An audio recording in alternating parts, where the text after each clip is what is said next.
एक बार की बात है, एक राजकुमार था जो अपने ससुराल जा रहा था। तो उस राजकुमार का एक मित्र था नाई। तो जब राजकुमार ससुराल जा रहा था तो सोचा कि अपनी सेवा चाकरी के लिए इस नाई को साथ में ले लेते हैं। तो नाई को कहा कि भाई तुम भी मेरे साथ चलो हमारे ससुराल। नाई ने कहा मैं चल तो लूँगा पर मेरी एक शर्त है, बीच में सफ़र के दौरान मैं यदि कोई भी प्रश्न पूछूं तो आपको उसका जवाब देना होगा। यदि आप जवाब देते रहेंगे तो मैं आपके ससुराल चलूँगा, और यदि बीच में आपने जवाब देना बंद कर दिया तो फिर मैं वहीं से वापस लौट करके आ जाऊँगा। राजकुमार को लगा ठीक है, इसमें क्या समस्या है, तुम कोई प्रश्न पूछोगे तो मैं जवाब दे दूंगा, कोई प्रॉब्लम है ही नहीं। दोनों राजकुमार और वो नाई दोनों राजकुमार के ससुराल के लिए रवाना हुए। घोड़ों पर जा रहे हैं। ससुराल काफ़ी दूर था, बीच में रात हो गई। जंगल में रात में उन्होंने विश्राम किया। सुबह जल्दी उठ गए। रवाना होने से पहले उन्होंने सोचा कि कुछ नहाना धोना कर ले। तो राजकुमार तो बैठे थे, तब तक नाई गया पानी की तलाश में। पास में नदी थी। वहाँ जाके उसने क्या देखा कि नदी के किनारे एक पत्थर की बड़ी सुंदर मूर्ति पड़ी है। पास में एक घोड़े की भी मूर्ति पड़ी है। एक पत्थर की मूर्ति और एक घोड़े की मूर्ति, एकदम से सफ़ेद पत्थर की बनी हुई। तो नाई वहाँ पर स्नान वगैरह करके वापस आया और राजकुमार से, जैसा कि उसने कहा था कि मैं प्रश्न पूछूंगा और उनके जवाब आपको देने होंगे तभी मैं चलूँगा, तो नाई ने आते ही राजकुमार से कहा कि मैं अभी नदी के किनारे गया तो मैंने देखा कि एक व्यक्ति की सुंदर मूर्ति पत्थर की और साथ में एक घोड़े की भी मूर्ति वहाँ बनी हुई है। क्या कारण है, वो मूर्ति यहाँ पर कौन लेके आया, या इस मूर्ति घोड़े की और जो आदमी की मूर्ति है उसके पीछे कारण क्या है, ये मेरा प्रश्न है। इसका यदि आप जवाब दोगे तो मैं आपके साथ आगे चलूँगा, वरना नहीं चलूँगा। राजकुमार ने कहा ठीक है, ये तो बहुत आसान है और मुझे पता भी है इसका उत्तर। तो सुनो, अब राजकुमार नाई को उस मूर्ति की कहानी सुना रहा है कि एक बार की बात है, एक गरीब व्यापारी था। गरीब का मतलब ये है कि उसके पास बहुत सारा धन नहीं था, पर उसकी अपना एक छोटा सा जहाज था। वो उस जहाज को चलाते हुए पानी पर जाता था दूसरे देश में, वहाँ से व्यापार करता था और धन कमा के लाता था और अपने परिवार का पालन पोषण करता था। परिवार के नाम पर उसकी बीवी और उसकी एक लड़की थी। 3 ही सदस्यों का परिवार था। वो गरीब व्यापारी, उसकी पत्नी और उसकी एक लड़की। धीरे धीरे समय बीतता गया और व्यापारी है वो बूढ़ा होने लगा। अब व्यापारी जब बूढ़ा होने लगा तो जो लड़की थी उसके दिमाग में ये आया कि अब पिताजी की कुछ सहायता करनी चाहिए। तो एक दिन उस लड़की ने अपने पिताजी से कहा कि आप अब आराम कीजिए, व्यापार करने के लिए मैं जाऊंगी। व्यापारी ने कहा ठीक है, कोई समस्या नहीं है, तुम भी व्यापार करो, बड़ी हो गई हो तो कोई चिंता वाली बात नहीं है। तो अब वो नाव या फिर कहें जहाज वो लेकर के वो लड़की व्यापार करने के लिए जाती है। लड़की ने एक तोता पाल रखा था जो उसका बहुत प्रिय था और हमेशा उसके साथ ही रहता था। तो जब लड़की व्यापार करने के लिए उस जहाज पे निकली तो वो तोता भी उसके साथ रवाना हो गया। अब जाते जाते जाते जाते कई दिनों बाद वो समुद्र के किनारे पहुंचे, एक नए ही देश में पहुंचे। वहाँ पर उस लड़की ने सोचा कि यहाँ पर कुछ व्यापार की वस्तुएं मिल जाए तो यहाँ से कुछ व्यापार करें, कुछ चीज़ें खरीदें और वापस अपने देश को चलेंगे। तो उससे पहले तोते ने उसे कुछ सलाह दी। तोते ने कहा कि देखो, तुम यहाँ अनजाने देश में आई हो, यहाँ पता नहीं कैसा राज है, कैसा राजा है, कैसे राजकुमार है, कैसी प्रजा है, और तुम हो लड़की जात, इसलिए तुम ऐसा करो, यहाँ पर व्यापारी बनी हो पर यहाँ पर पुरुष का वेश धारण करके तुम व्यापार के लिए जाओ, पुरुष बन जाओ। तो उसने अपना पूरा वेशभूषा वो बदल ली है, पगड़ी पहन ली सिर पे और पूरी तरह से वो पुरुष का वेश धारण कर लिया। अब जो लड़की थी वो एकदम से 25 साल का लड़का, नौजवान युवा लगता है। वो गया शहर में और जाके राजकुमार से मिला। सीधा जो राजा का महल था वहाँ गया और राजकुमार से मिला और उससे निवेदन किया कि मुझे यहाँ कुछ दिन रहने की परमिशन दी जाए ताकि मैं व्यापार के लिए आया हूँ और व्यापार कर सकूँ। राजकुमार को लगा कि इसमें कोई समस्या नहीं है, बहुत सारे व्यापारी आते हैं, व्यापार करते हैं, तुम भी रुक जाओ। तो अब वो जो लड़का बनी हुई थी वो उस नगर में रुक गई। अब कुछ दिन बीते, धीरे धीरे उस राजकुमार का वो मित्र बन गया। लड़का बना हुआ था इसलिए राजकुमार को तो ये पता नहीं था कि ये लड़की है, पर वो आपस में दोनों मित्र बन गए। अब राजकुमार भी पक्षियों का प्रेमी था, उसके एक मैना पाली हुई थी। जैसे उस राजकुमारी के तोता था उस पास में, वैसे ही राजकुमार के पास एक मैना थी। अब राजकुमार तो उस लड़के को पहचान नहीं पाया कि ये वास्तव में लड़की है और भेष बदल के रह रही है, पर उस मैना ने उसे पहचान लिया। तो एक दिन वो राजकुमार से कहती है मैना कि ये जो तुम्हारा नया मित्र बना है, मुझे इसमें कुछ न कुछ गड़बड़ लग रहा है।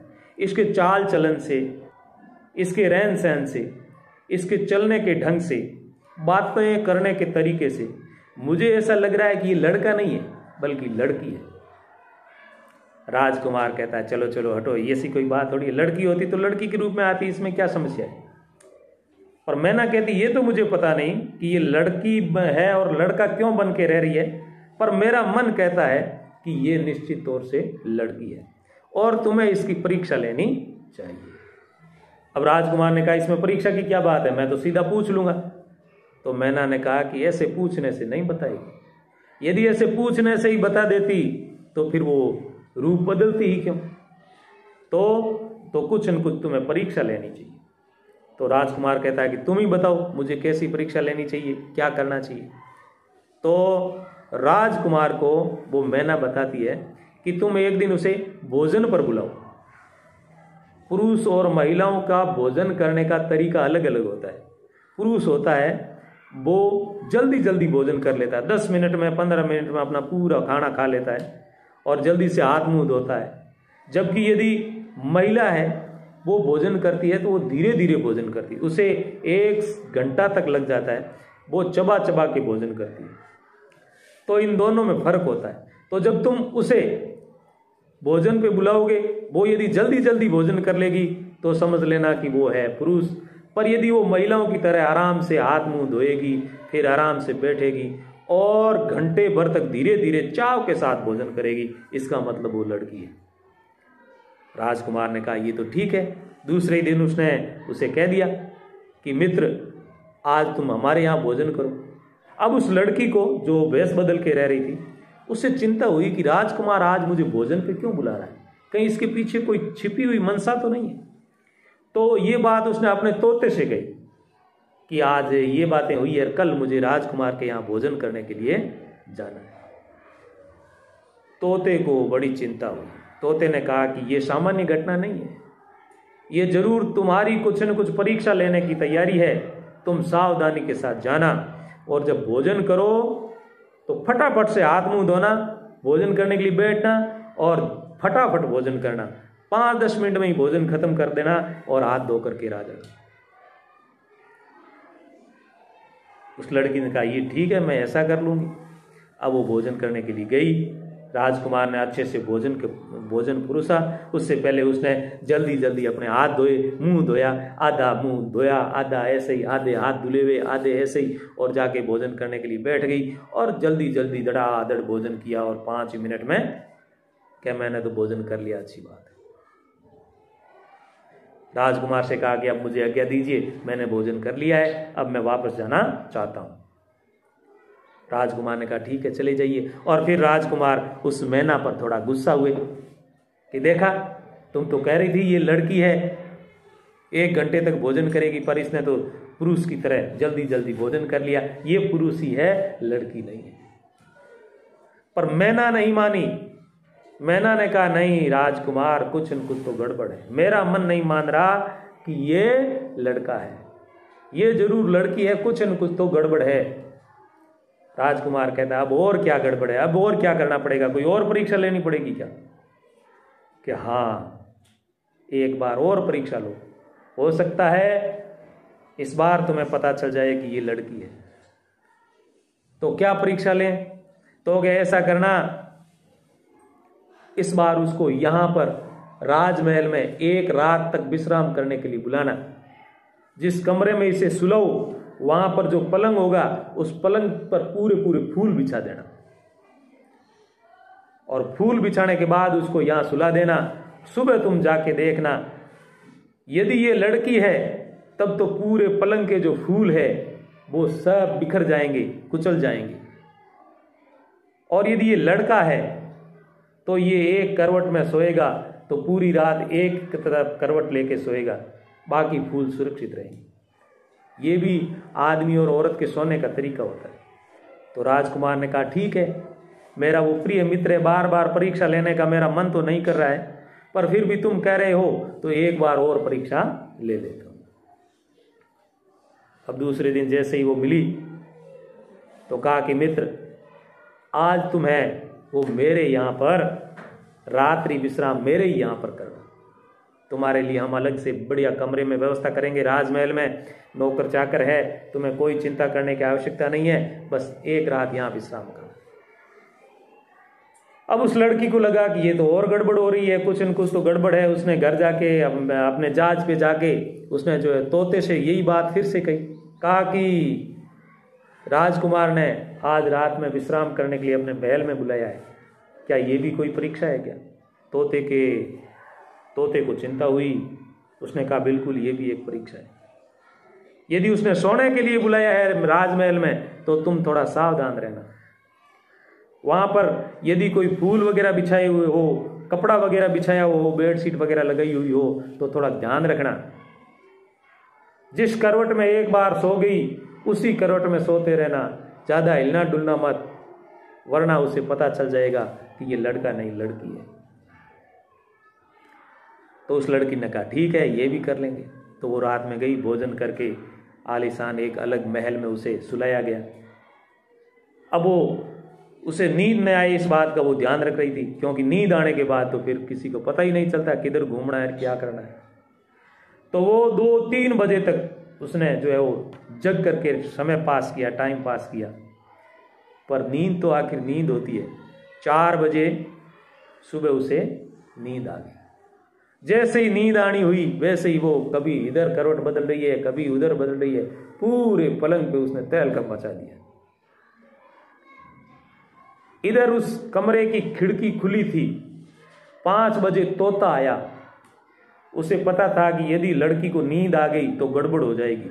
5 बजे तोते ने आकर के देखा, खिड़की से मैं अंदर आया और आकर के देखा तो गड़बड़ हो गई। पूरे फूल बिखरे पड़े थे, कुचले पड़े थे। तोते ने उसे जगाया, कहा तूने ये क्या कर दिया?